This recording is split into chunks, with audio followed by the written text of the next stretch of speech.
તો કાચ પાયેલી દોરી અંગે હાઈકોર્ટમાં સુનાવણી। ચાઇનીઝ દોરી, નાયલોન દોરી અને કાચ પાયેલી દોરીના વેચાણને લઈને હાઈકોર્ટમાં સરકારે સોગંદનામું રજૂ કર્યું છે।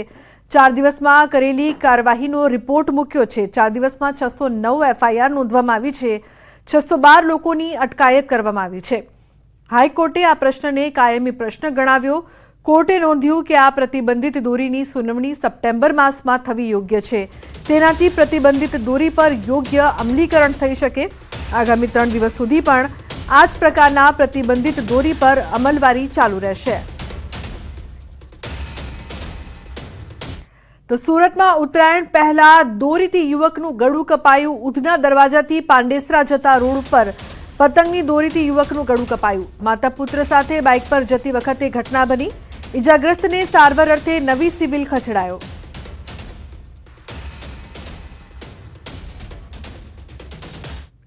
તો રાજકોટના બજારમાં પોલીસની મેગા ડ્રાઈવ યોજાઈ। ચાઇનીઝ દોરી, તુક્કલ અને કાચની દોરી મામલે મેગા ડ્રાઈવ। સદર બજારમાં સમગ્ર સૌરાષ્ટ્રભરમાંથી પતંગ રસિયાઓ ખરીદે છે પતંગ દોરી। હાઈકોર્ટે કરેલ ટકોર બાદ રાજકોટ પોલીસ એક્શન મોડમાં દરેક દુકાનો અને રેકડીઓમાં દોરી મામલે સઘન ચેકિંગ હાથ ધરાયું। તો રાજકોટમાં બજારોમાં પોલીસની મેગા ડ્રાઈવ યોજાઈ। ઉત્તરાયણ પહેલા ખાસ પોલીસની મેગા ડ્રાઈવ। ચાઇનીઝ દોરી, તુક્કલ અને કાચની દોરી મામલે તપાસ કરવામાં આવી।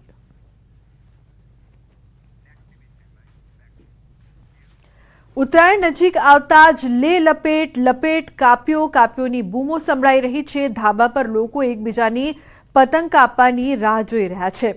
અન્યની પતંગ ન ચગવા દેનાર આ કાતિલ દોરીથી સાવધાન રહેવાની જરૂર છે। આ કાતિલ દોરી માત્ર અન્યની પતંગ જ નહીં, અનેક લોકોના ગળા અને પક્ષી પ્રાણીઓના જીવ થંભાવી દે છે। ઉત્તરાયણ પહેલા કાતિલ દોરીથી અનેક લોકોના ગળા કપાયા છે। આથી ચાઇનીઝ દોરી અને કાચ પાયેલી દોરી પર પ્રતિબંધ મૂકવામાં આવ્યો છે। એક દિવસની પતંગની મજા કોઈના માટે જીવની સજા ન બની જાય તે ખાસ ધ્યાન રાખવું જોઈએ। કાતિલ દોરીની ફિરકીથી પણ દૂર રહેવું જોઈએ, નહીં તો કાયદો તમારી ફિરકી લેશે એ નક્કી વાત છે। રોડ પર પતંગ ચગાવવા જાહેરનામું બહાર પાડવામાં આવ્યું છે। જાહેરનામાનો ભંગ કરશો તો પણ કાર્યવાહી કરવામાં આવશે। આથી આવો આપણે પતંગ ચગાવતા પહેલા પ્રણ લઈએ કે નિયમોનું પાલન કરીશું। ચાઇનીઝ દોરી કરે કાચની દોરી નહીં વાપરીએ, રોડ પર પતંગ નહીં ચગાવીએ અને રસ્તે પર જતા હોઈએ તો આપણે આપણી સેફટી પણ રાખીશું। તો આવો ઉત્તરાયણની સુરક્ષિત ઉજવણી કરીએ। ઉત્તરાયણના તહેવારમાં પતંગની દોરીથી ઘાયલ થતા પક્ષીઓની સારવાર માટે સરકારનું કરુણા અભિયાન કાર્યરત કરાયું।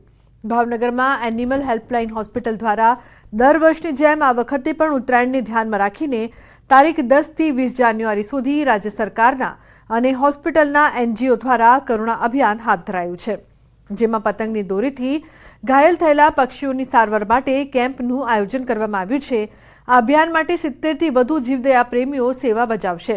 ભાવનગર શહેરમાં જીવરક્ષક દળ દ્વારા છેલ્લા 7 વર્ષથી અબોલ પશુઓ અને પક્ષીઓની સારવાર માટે કાર્યરત એનિમલ હોસ્પિટલમાં આજ દિન સુધીમાં અંદાજે 90,000થી વધુ ઘવાયેલા પક્ષીઓ અને પશુઓની નિષ્ણાત પશુ ડોક્ટરો દ્વારા સારવાર કરાઈ છે।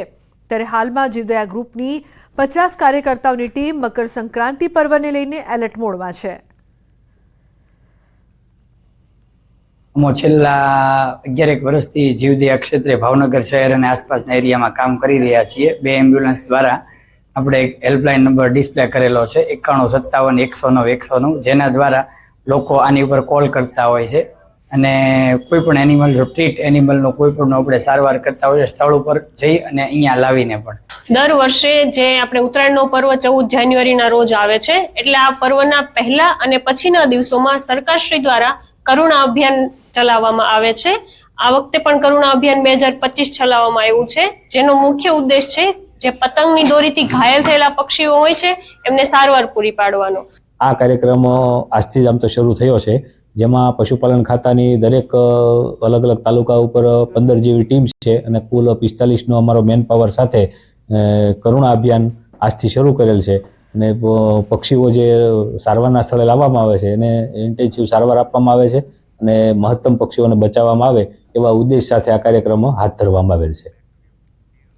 તો પતંગ રસિયાઓને પતંગોત્સવની આતુરતાપૂર્વક રાહ છે, ત્યારે બીજી તરફ અબોલ પક્ષીઓને ઘાતક દોરીથી બચાવવાની પણ કવાયત શરૂ થઈ ગઈ છે. ઉત્તરાયણમાં ઘાયલ થતા સૌથી વધુ પક્ષીઓ માટે કરુણા હેલ્પલાઇન દ્વારા 13 એમ્બ્યુલન્સ દોડાવવામાં આવશે. આ એમ્બ્યુલન્સ પાલડી, વાડજ, સાબરમતી, બાપુનગર સહિત અલગ અલગ જગ્યાએ ગોઠવવામાં આવશે.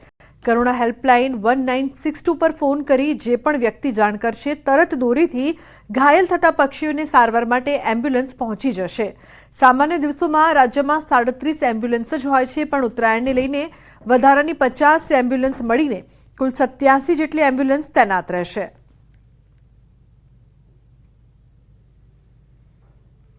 પતંગ ચગાવવાની મજા અબોલ પક્ષીઓ માટે સજારૂપ સાબિત થતી હોય છે અને તેને લઈને રાજ્ય સરકાર દ્વારા હજારો ઘાયલ થતા પક્ષીઓ જે છે તેઓ માટે કરુણા અભિયાન અંતર્ગત એમ્બ્યુલન્સ સેવા શરૂ કરવામાં આવી છે. આપ જે આ દ્રશ્ય જોઈ શકો છો કે અમદાવાદના મકરબા વિસ્તારમાં હાલ અમે છીએ અને આ પ્રકારની એમ્બ્યુલન્સ જે છે કરુણા એનિમલ એમ્બ્યુલન્સ જે છે તે વ્યવસ્થા કરવામાં આવી છે. અમદાવાદમાં સામાન્ય દિવસોમાં 3 જેટલી એમ્બ્યુલન્સ જે છે તે તૈનાત રહેતી હોય છે, પરંતુ ખાસ ઉત્તરાયણના તહેવારને ધ્યાનમાં રાખી અને વધારાની 10 એમ્બ્યુલન્સ જે છે તે ડેપ્યુટ કરવામાં આવી છે. એટલે કે શહેરના અલગ અલગ વિસ્તારમાં 10 જેટલી એમ્બ્યુલન્સ જે છે તે પણ વધારાની જે છે એટલે કે કુલ 13 એમ્બ્યુલન્સ જે છે તે તૈનાત રહેશે. અને જ્યાંથી પણ જે કરુણા અભિયાનનો હેલ્પલાઇન નંબર છે 1962 તેના પર કોઈ પણ વ્યક્તિ કોલ કરશે કે તરત જ આ એમ્બ્યુલન્સ જે છે તે સ્થળે પહોંચી જશે અને એ ઘાયલ થયેલા પક્ષીને ઝડપથી સારવાર મળી શકે તે પ્રકારની વ્યવસ્થા કરવામાં આવી છે. રાજ્યમાં સામાન્ય દિવસોમાં 37 જેટલી એમ્બ્યુલન્સ જે છે તે તૈનાત રહેતી હોય છે, પરંતુ રાજ્યમાં આ વખતે વધારાની 50 એમ્બ્યુલન્સ જે છે તે પણ ડિપ્લોય કરવામાં આવી છે. એટલે કે કુલ રાજ્યભરમાં 87 જેટલી એમ્બ્યુલન્સ જે છે તે કાર્યરત રહેશે અને કરુણા અભિયાનના જે હેલ્પલાઇન નંબર પર જે પણ વ્યક્તિ જે છે તે પક્ષીની સારવાર માટે હેલ્પલાઇન અમરેલી ખાતે આ દીકરી પાયલ ગોટીની સાથે અને અન્ય 3 આરોપીઓની સાથે પોલીસે જે કસ્ટડીમાં અત્યાચાર કર્યા છે તેને વિશે આપ લોગ અને ખાસ કરીને મીડિયા એને નિરંતર અને નિયમિતપણે એ પ્રશ્નને કવર કરતા રહ્યા છે. પાયલ જે અત્યારે આપ સમક્ષ મારી સાથે ઊભી છે તેનું કહેવાનું એ છે કે એક તો મને 12 વાગે રાત્રે મારા ઘરેથી અમરેલીથી 8 કિલોમીટર દૂર વિઠ્ઠલનગર ગામમાં પોલીસે મને ઉપાડી. એટલે સૂર્યાસ્ત અને સૂર્યોદયની વચ્ચે બહુ રીઢા ગુના ના હોય અથવા તો બહુ મોટા ના હોય કે જેમાં વ્યક્તિને ખુલ્લો રાખીએ તો સમાજને નુકસાન થાય એવું હોય, એ સિવાય સૂર્યાસ્તથી સૂર્યોદયની વચ્ચે આ દીકરીને પોલીસ પકડીને એલસીબી અમરેલી ખાતે લઈ ગઈ તે પહેલો ગુનો. બીજું કે એની સામે તહોમત પુરવાર થાય તેની પહેલા એસપી સંજય કોરાટની ઓફિસમાં પ્રેસ કોન્ફરન્સ કરી અને દીકરી પાયલ ગોટીને અને 3 આરોપીઓને અન્ય પોલીસ અધિકારીઓ અને કર્મચારીઓની વચ્ચે ઊભા રાખ્યા અને એવું પ્રદર્શન કર્યું કે આ લોકો જાણે રીઢા ગુનેગાર છે ને એ લોકોએ તો કંઈ શું કરી નાખ્યું છે. આ લોકો ડ્રગ પેડલર નથી, આ લોકો આતંકવાદી નથી, આ લોકો કંઈ મોટા બુટલેગર નથી અને આ લોકોએ અનેક ગુના નથી કર્યા. એક પણ ગુનો આ લોકોના નામે નોંધાયો નથી. પ્રેસ કોન્ફરન્સમાં ગુનો પુરવાર થાય તેની પહેલા એસપી સંજય કોરાટની ઓફિસમાં આ લોકોને આઈડેન્ટિટી ડિસ્ક્લોઝ કરવી એ પણ બીજો ગુનો પોલીસે કર્યો છે.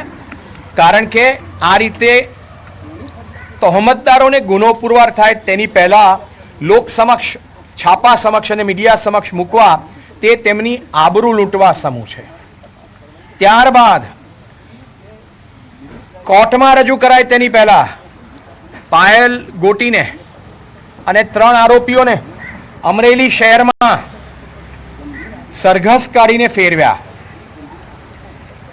આ સરઘસમાં એમની સાથે ફક્ત પોલીસ નથી પણ અમરેલીના ધારાસભ્ય ભાજપના અને ઉપદંડક, શું નામ એમનું, કૌશિકભાઈ વેકરિયા, એમના અંગત સચિવ અને એમના ખાસ મિત્રો આ વરઘોડામાં સાથે હતા અને આસપાસ લોકો સાથે વાત કરતા એવું પ્રસ્થાપિત કરવા માંગતા હતા કે આ વરઘોડો આ કથિત આરોપીઓનો અમે કાઢ્યો છે.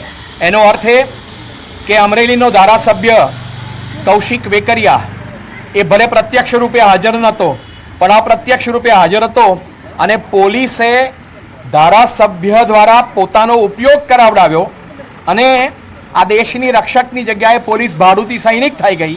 એ એમનો ત્રીજો ગુનો અને એમને વાંધો છે એની ફરિયાદ કરી. ચોથું કે પાયલબેનને પોલીસ કસ્ટડીમાં પેલા ઘંટીના પટ્ટા હોય જેને દંડા સાથે બાંધે અને આ શસ્ત્ર ફક્ત તમને એલસીબી અને એસઓજી દરેક જિલ્લામાં જોવા મળે, એનાથી એને મારી. અન્ય તહોમતદાર મનીષભાઈ વાઘસિયા જેમની ઓફિસમાં દીકરી કામ કરે છે એને પણ બેરહેમીથી એની હાજરીમાં માર્યો અને એની જરૂર નથી. શાને માટે માર્યા? અને અગત્યનું ત્યાં પણ છે કે એને જ્યારે મારી એ ઉપરાંત એસપીએ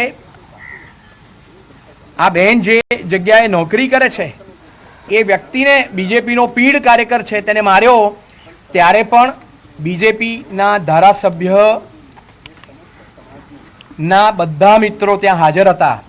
એટલે એસપી સાહેબ અને ધારાસભ્યના મિત્રો ત્યાં હાજર હતા. એટલે આ એસપી સાહેબ છે તે ભારતની સરકાર માટે કે બીજેપીના ધારાસભ્ય માટે કામ કરતા હતા અને તેને માર્યું, તેનો એક બીજો ગુનો બને છે જે અમે રેસ કર્યો. અને ત્યાર પછી કોર્ટમાં જુઠ્ઠું બોલ્યા કે અમે 28મી તારીખે 4 વાગે આ લોકોની ધરપકડ કરી છે. અમે કહ્યું કે સાહેબ કોર્ટમાં જુઠ્ઠું બોલવું એ ઇન્વેસ્ટિગેટિંગ ઓફિસર માટે ગુનો કહેવાય અને આ લોકોને આ દીકરીને અને અન્યોને પકડ્યા 27મીની રાત્રે અને કહ્યું છે કે 28મી સાંજે 4 વાગે પકડ્યા છે. એટલે અમરેલીની પોલીસે કોર્ટને પણ ગેરમાર્ગે દોરી એ ગુનો બને છે. આ ઉપરાંત દીકરીને જ્યારે રિમાન્ડ પૂરા થયા અને જેલમાં મોકલી આપી ત્યારે ફરિયાદી અને ધારાસભ્યના મિત્ર અને વકીલ એના કહેવાને કારણે, અમરેલીના એક જાણીતા વકીલ છે, કહેવાને કારણે ધારાસભ્યના બહુ જ નજીકના મિત્રોએ ભેગા થઈને દીકરીના પિતાને પોતાને ત્યાં બોલાવ્યા અને વિડીયો કરાવડાવ્યો કે અમરેલીના ધારાસભ્યમાં અમને કોઈ પ્રશ્ન નથી, એ ખૂબ સારું કામ કરે છે અને અન્ય બિનજરૂરી વાતો એમની પાસે બોલાવડાવી. કારણ કે ત્યાં સુધી પાટીદાર સમાજે પોતે અવાજ ઊંચો કર્યો હતો અને એમએલએને ખબર પડી ગઈ કે અમે લોકો શું કરીએ છીએ. આ ઉપરાંત 29મી તારીખે ગુજરાતના માનવંતા રાજ્ય કક્ષાના ગૃહમંત્રી હર્ષભાઈ સંઘવી એ પણ અમરેલીમાં હાજર હતા અને એસપી સંજય કોરાટ જેમણે આ દીકરીનું અને અન્ય આરોપીઓનું સરઘસ કાઢ્યું અને 29મી ને 30મીએ પોલીસ સ્ટેશનમાં પટ્ટાથી માર્યા. તેની પહેલા એસપી સાહેબે ગૃહ રાજ્યમંત્રી સાથે મુલાકાત કરી હતી.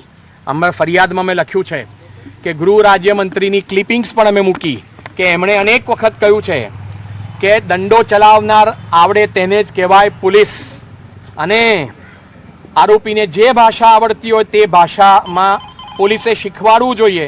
અને ત્રીજી વસ્તુ, પગની અંદર તો ખાસ સેવા અને શુશ્રૂષા કરવી જોઈએ અને મારવા જોઈએ. એવી વિડીયો ક્લિપિંગ્સ અમે મોકલી અને કહ્યું છે કે હર્ષ સંઘવીની 29મી તારીખે અમરેલીમાં એસપી સંજય કોરાટ સાથેની મુલાકાતને કારણે એમને સરઘસ એમનું કાઢ્યું અને એમને માર્યા. કારણ કે હર્ષ સંઘવી વારે વારે કહ્યા કરે છે કે આરોપીઓને મારવા કે આરોપીઓની સાથે કેવી રીતે વર્તવું એની એસપી છે અંદર ફરિયાદમાં. સમાચારમાં આગળ વાત કરીએ તો ઉત્તરાયણના પર્વ પર ફાફડા, જલેબી, ઊંધિયું, ચીક્કી આરોગજો પણ તમારા રિસ્ક પર, કેમ કે આરોગ્ય વિભાગના ભરોસે રહેશો તો બીમાર પડશો. વડોદરા મહાનગરપાલિકાનું આરોગ્ય વિભાગ ઉત્તરાયણના આગલા દિવસે ખાદ્ય પદાર્થોના નમૂના લેવા નીકળ્યું છે, જેનો રિપોર્ટ 14 દિવસ બાદ આવશે અને રિપોર્ટના આધારે કાર્યવાહી કરાશે. વડોદરાના કડક બજારમાં જુદી જુદી દુકાનોમાંથી ખાદ્ય ચીજોના સેમ્પલ લેવાયા. ત્યારે આ મામલે રિપોર્ટને લઈ સવાલ કરતા અધિકારીઓએ કહ્યું કે રિપોર્ટ તો 14 દિવસ બાદ આવશે. અમારું કામ તો સેમ્પલ લેવાનું છે, રિપોર્ટ કરવાનું કામ તો લેબોરેટરીનું છે. ત્યારે સવાલ એ થાય છે કે જ્યાં સુધી રિપોર્ટ આવશે ત્યાં સુધીમાં તો લાખો લોકો અખાદ્ય ખોરાક આરોગી ચૂક્યા હશે. ઘોડા છૂટ્યા પછી તબેલાને તાળા મારવાનો શું મતલબ? આવતીકાલે ઉત્તરાયણ છે અને આવતીકાલની જો વાત કરીએ તો જે નાગરિકો છે તેઓ મોટી માત્રામાં તલની જે ચીક્કી છે તે આરોગશે. ત્યારે જે વડોદરા મહાનગરપાલિકાની આરોગ્ય શાખાની ટીમ છે તેમના દ્વારા બજારમાં ઠેર ઠેર ચેકિંગ જે છે તે કરવામાં આવી રહ્યું છે. તમે દ્રશ્યો જોઈ રહ્યા છો, કડક બજારના દ્રશ્યો છે અને અહીંયાની એક દુકાનમાંથી જે માવા ચીક્કી છે, તલવાળી ચીક્કી છે અને જે સિંગદાણાની ચીક્કી છે તેના સેમ્પલ જે છે તે લેવામાં આવ્યા છે અને જે પ્રક્રિયા જે છે તે કરવામાં આવી રહી છે. આ જે સેમ્પલ છે તેને લેબમાં મોકલવામાં આવશે. ત્યારબાદ તેનો જે રિપોર્ટ આવશે એ રિપોર્ટને ધ્યાને રાખીને જે કાર્યવાહી જે છે તે કરવામાં આવશે. આખા વડોદરા શહેરમાં જુદી જુદી ટીમો બનાવીને વડોદરા મહાનગરપાલિકાની જે અલગ અલગ ટીમો છે તે આ રીતે કામ કરી રહી છે. ત્યારે જે અધિકારી છે તેમની સાથે વાત કરીશું. ગોયલ સાહેબ, શું કહેશો? દરેક ઝોનમાં આપણે અલગ અલગ ટીમ બનાવી છે અને આ રીતે ચેકિંગ કરી રહ્યા છે. આ કેવા પ્રકારના સેમ્પલ લેવામાં આવ્યું? ખાસ કરીને ઉત્તરાયણ નિમિત્તે અત્યારે જે ચીક્કી, ઊંધિયું, જલેબી વધારે વેચાણ થતું હોય છે, જે હિસાબે આજે છેલ્લા 6-7 દિવસથી ચેકિંગની કામગીરી ચાલુ જ છે. આજે પણ આ ઉપરથી ગવર્મેન્ટ ઓફ ગુજરાતની સૂચના મુજબ ચીક્કી છે, ઊંધિયું છે, જલેબી છે, સેવ છે, બધા નમૂના લેવાની કાર્યવાહી ચાલુ છે. સર, આપણે આ નમૂના લઈએ પછી એને આગળ પ્રક્રિયા કઈ રીતે થતી હોય? આ નમૂના પબ્લિક હેલ્થ લેબોરેટરી મોકલવામાં આવશે અને જો એનું રિઝલ્ટ જો સબસ્ટાન્ડર્ડ આવે તો કાયદેસરની કાર્યવાહી કરવામાં આવશે. રિઝલ્ટની વાત કરીએ તો ક્યાર સુધી રિઝલ્ટ આવશે? આમ તો જનરલી 14 દિવસમાં રિઝલ્ટ આવી જતું હોય છે અને 14 દિવસ બાદ જો એમાં કશું પણ આવે તો કાયદેસરની કાર્યવાહી થશે. હવે આવતીકાલે ઉત્તરાયણ છે, 14 દિવસ પછી રિઝલ્ટ આવે, કેટલું વ્યાજબી લાગે? સિસ્ટમ સુધારવાની જરૂર લાગે? ખાસ કરીને સિસ્ટમમાં ફૂડ સેફ્ટી એન્ડ કાયદામાં જે પ્રમાણે નમૂનાને ટેસ્ટિંગ કરતાં ટાઈમિંગ ને બધું જોતું હોય છે અને હાલમાં આ સર્વેલન્સનું સેમ્પલની જે કાર્યવાહી છે એ અત્યારે ઉત્તરાયણના તહેવાર નિમિત્તે ખાસ કરવામાં આવતી હોય છે. એમાં જનરલી ગોળ, તેલનો ઉપયોગ થતો હોય છે, પરંતુ અત્યારે કેવું છે કે અમે ઓનલી સેમ્પલ લઈ શકીએ છીએ, ચેકિંગ તો લેબોરેટરીમાં જ કરી શકીએ. તો આ પ્રક્રિયામાં વાત કરીએ તો મોટી માત્રામાં લોકો જે છે આ ઊંધિયું, જલેબી બધું આરોગી જશે, તો આમ જોખમી નથી લાગતું? કારણ કે રિપોર્ટ આવતા વાર લાગે. તમે તો તમારું કામ કરી જ રહ્યા છો, પણ લેબનો જે રિપોર્ટ છે એની વાત છે. નરી આંખે અમોને લગભગ જે વસ્તુ લાગે તો અમે એને સીઝ પણ કરી શકીએ છીએ. અત્યારે આ શંકાસ્પદમાં શું છે એનો રિપોર્ટ આવ્યા બાદ ખબર પડશે. હાર્દિક દીક્ષિત, ન્યૂઝ 18 ગુજરાતી. તો બુલેટિનમાં હાલ રોકાઈશું એક બ્રેક માટે. આપ જોતા રહો ન્યૂઝ 18 ગુજરાતી.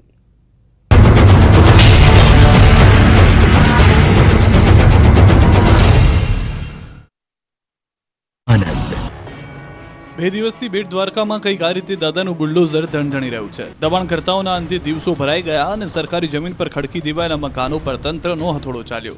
મચી ગયો સન્નાટો.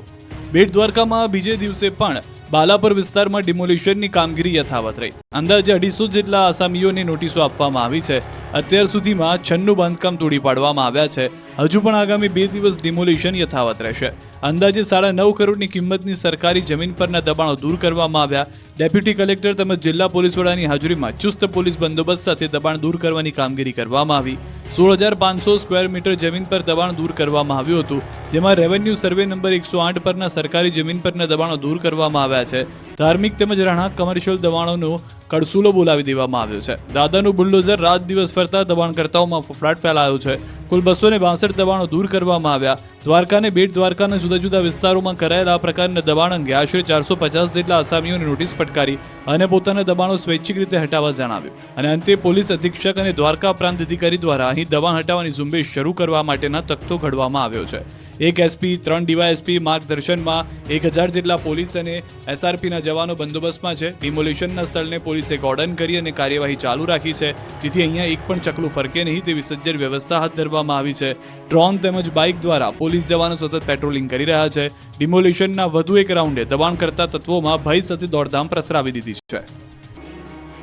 સુરત જિલ્લામાં તસ્કરોનો તરખાટ જોવા મળી રહ્યો છે. તલવાર ગેંગ સક્રિય થઈ છે. કામરેજના શ્યામપુરા ગામે તલવારો સાથે તસ્કર ગેંગ દેખાઈ, જેમાં ગામના બંધ ઘરને નિશાન બનાવાયું. આ તલવાર ગેંગ બંધ મકાનને નિશાન બનાવી રહી છે.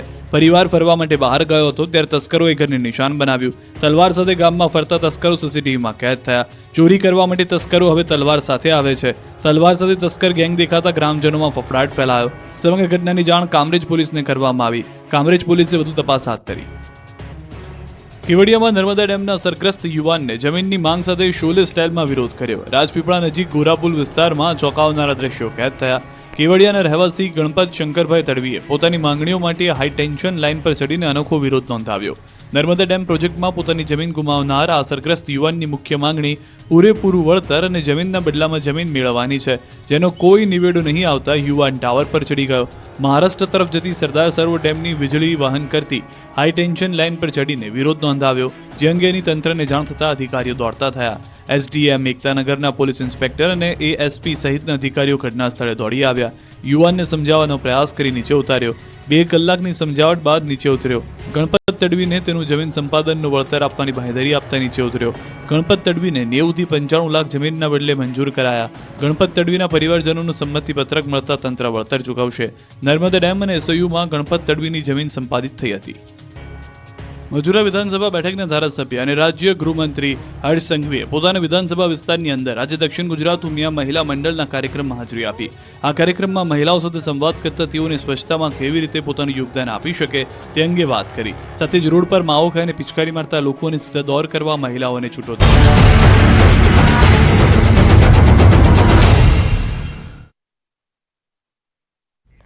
Welcome back. સમાચારમાં આગળ વાત કરીએ તો અમદાવાદના શેલામાં હિટ એન્ડ રનની ઘટના. અજાણ્યા કાર ચાલકે ડિલિવરી બોયને અડફેટે લીધો. મોપેડ પર જઈ રહેલા 26 વર્ષના યુવકનું નિપજ્યું મોત. રવિવારે રાત્રે 11 થી 12 વાગ્યા વચ્ચે થયો અકસ્માત. સ્કૂટરને ટક્કર મારી કાર ચાલક ફરાર. પૂરપાટ ઝડપે જઈ રહેલી કાર એ ટક્કર મારી હોવાનું પરિવારજનોનો આક્ષેપ. સમગ્ર ઘટનાના સીસીટીવી આવ્યા છે સામે. તો અકસ્માત કરીને કાર ચાલક ત્યાંથી ફરાર થયો. સમગ્ર ઘટનાના સીસીટીવી ફૂટેજ પણ સામે આવ્યા છે, જેના આધારે પોલીસ તપાસ કરવામાં આવશે. તો અમદાવાદના દ્રશ્યો શેલામાં હિટ એન્ડ રનની ઘટના સામે આવી છે, જેમાં કઈ રીતે અકસ્માત થયો તે સમગ્ર દ્રશ્યો. કાર ચાલકે ડિલિવરી બોયને અડફેટે લીધો હતો. તો 26 વર્ષના યુવકનું નિપજ્યું છે મોત. પોલીસ દ્વારા મામલે વધુ તપાસ કરવામાં આવી રહી છે. મોપેડ પર જઈ રહેલા યુવકનું મોત નિપજ્યું છે. તો ડિલિવરી બોય જઈ રહ્યો હતો તે સમયે કારે ટક્કર મારી. નવીન જોડાયા છે ફોન લાઈન પર વધુ માહિતી આપવા માટે. નવીન, શું અપડેટ આ મામલે? લુબના, અત્યારે આરોપી ફરાર છે. જે હિટ એન્ડ રનની ઘટના બની છે, જેમાં એક કાર ચાલકે ગઈકાલ રાતે એક મોપેડ ચાલક છે, જે મતલબ કે ડિલિવરી બોય છે, તેને ટક્કર મારીને ફરાર થઈ ગયેલ છે અને ઘટના સ્થળે જે છે મૃતક મોત થયું છે. ક્યાંક ને ક્યાંક પરિવારનો આક્ષેપ છે કે જે પૂર ઝડપે આજે કાર ચાલક છે તેને ટક્કર મારી છે, કે ગાડી નંબર પણ પરિવારજનો જણાવી રહ્યા છે કે આ ગાડી નંબરની કાર હોવાનું સામે આવી રહ્યું છે. ત્યારે પોલીસે ફરિયાદ દાખલ કરી છે, પરંતુ કોઈ આગળની કાર્યવાહી આરોપીની પકડવાની થઈ નથી. જી બિલકુલ નવીન, આભાર સમગ્ર માહિતી બદલ. તો આગળની કોઈ કાર્યવાહી હજુ સુધી હાથ ધરવામાં નથી આવી. સુરતમાં વાલીઓ માટે લાલ બત્તી સમાન કિસ્સો સામે આવ્યો છે. બાંધકામ સાઇટની ટાંકીમાં પડ્યો બાળક. સાઇટ પર પાણીમાં ડૂબી જવાથી બાળકનું મોત નીપજ્યું.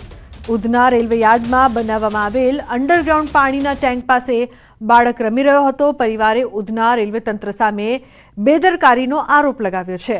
રમતા રમતા બાળક પાણીમાં પડી જતા લોકો દોડી આવ્યા.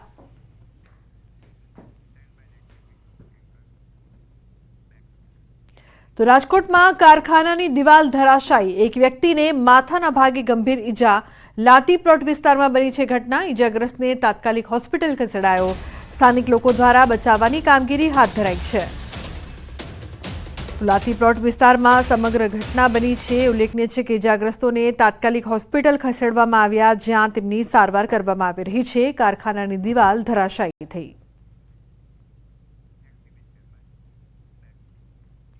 અમદાવાદમાં વધુ એક સ્ટંટબાજનો વિડીયો વાયરલ થયો છે. સ્ટંટબાજે રોડ પર જોખમી રીતે 2 વ્હીલર હંકાર્યું. પોલીસને પડકાર ફેંકતો વિડીયો વાયરલ થયો છે. સોશિયલ મીડિયામાં વટ પાડવા બનાવ્યો હતો વિડીયો. પોલીસના નાઇટ પેટ્રોલિંગના દાવા પોકળ સાબિત થઈ રહ્યા છે. તો શખ્સો રોડ પર જોખમી રીતે ટુ વ્હીલર હંકારતા જોવા મળી રહ્યા છે। સોશિયલ મીડિયામાં વટ પાડવા માટે અમદાવાદમાં ફરી આ પ્રકારની કરતૂત, પરંતુ પોલીસના નાઇટ પેટ્રોલિંગના દાવા પોકળ।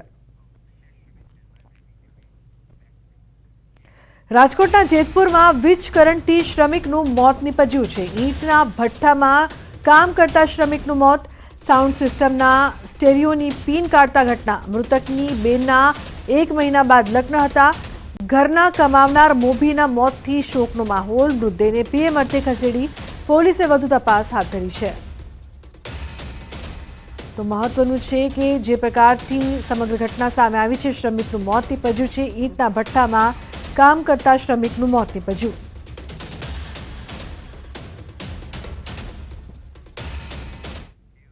તો બુલેટિનમાં હાલ બસ આટલું જ। તમામ મહત્વપૂર્ણ સમાચાર માટે આપ જોતા રહો ન્યૂઝ 18 ગુજરાતી। નમસ્કાર।